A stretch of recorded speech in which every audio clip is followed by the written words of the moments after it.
जगन्नाथ मंदिर के अनसुने रहस्य। श्री कृष्ण बने जग के नाथ जगन्नाथ। बाद में नीलमाधव को श्री हरि विष्णु के 8वें अवतार श्री कृष्ण के रूप में पूजा जाने लगा। साथ ही उनके बड़े भाई बलभद्र और बहन सुभद्रा को भी पूजा जाने लगा। इसके पीछे भी एक कथा है। मंदिर में अधूरी मूर्तियाँ।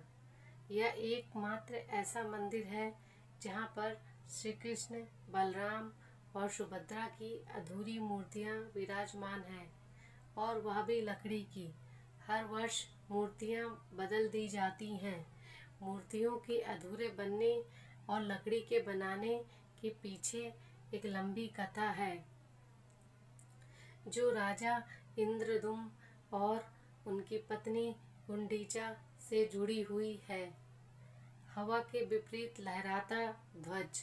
श्री जगन्नाथ मंदिर के ऊपर स्थापित लाल ध्वज सदैव हवा के विपरीत दिशा में लहराता है। ऐसा किस कारण होता है, यह तो वैज्ञानिक ही बता सकते हैं, लेकिन यह निश्चित ही आश्चर्यजनक बात है। प्रतिदिन सायंकाल मंदिर के ऊपर स्थापित ध्वज को मानव द्वारा उल्टा चढ़कर बदला जाता है।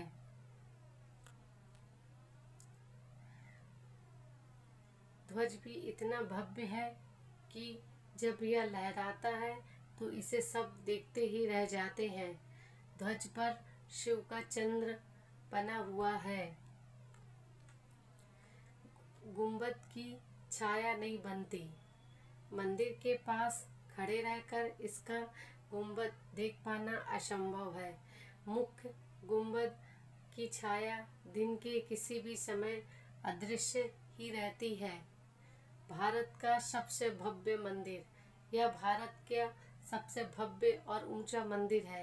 यह मंदिर 4 लाख वर्ग फुट में क्षेत्र में फैला है। इसकी ऊंचाई लगभग 214 फीट है। चमत्कारिक सुदर्शन चक्र। पुरी में किसी भी स्थान से आप मंदिर के शीर्ष पर लगे सुदर्शन चक्र को देखेंगे तो वह आपको सदैव अपने सामने ही लगा दिखेगा। इसे नील चक्र भी कहते हैं। यह अष्ट धातु से निर्मित है और अति पावन और पवित्र माना जाता है। हवा की दिशा। सामान्य दिनों के समय हवा समुद्र से जमीन की तरफ आती है और शाम के दौरान इसके विपरीत, लेकिन पुरी में इसका उल्टा होता है। अधिकतर समुद्री तटों पर आमतौर पर हवा समुद्र से जमीन की ओर आती है, लेकिन यहाँ हवा जमीन से समुद्र की ओर जाती है।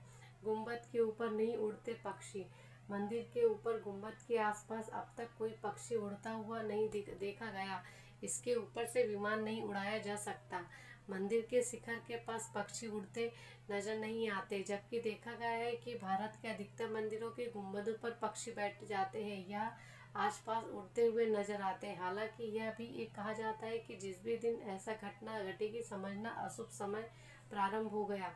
दुनिया का सबसे बड़ा रसोई घर। 500 रसोई घरों में से 300 सहयोगियों के साथ बनाते हैं भगवान जगन्नाथ जी का प्रसाद। लगभग 20 लाख भक्त कर सकते हैं यहाँ भोजन। मंदिर के अंदर पकाने के लिए भोजन की मात्रा पूरे वर्ष के लिए रहती है। प्रसाद की एक भी मात्रा कभी भी व्यर्थ नहीं जाती। कहा जाता है मंदिर में प्रतिदिन 20,000 लोगों के लिए बनाया जाता है, लेकिन त्योहार होने पर 50,000 लोगों के लिए बनाया जाता है। लेकिन कहा जाता है यदि किसी दिन लाखों लोग भी आ जाए तो वह प्रसाद कभी कम नहीं पड़ता। बाहर की दुर्गंध भी नहीं आती भीतर। इसी तरह मंदिर के बाहर स्वर्ग द्वार है, जहाँ पर मोक्ष प्राप्ति के लिए शव जलाए जाते हैं, लेकिन जब आप मंदिर के बाहर निकलेंगे तो आपको लाशों जलने की गंध महसूस होगी। रूप बदलती मूर्ति। यहाँ श्री कृष्ण को जगन्नाथ कहते हैं। जगन्नाथ के साथ उनके भाई बलभद्र, बलराम, बहन सुभद्रा विराजमान है। तीनों की ये मूर्तियाँ काठ की बनी है। यहाँ प्रत्येक 12 साल में एक बार होता है। प्रतिमा का नाम कलेवर।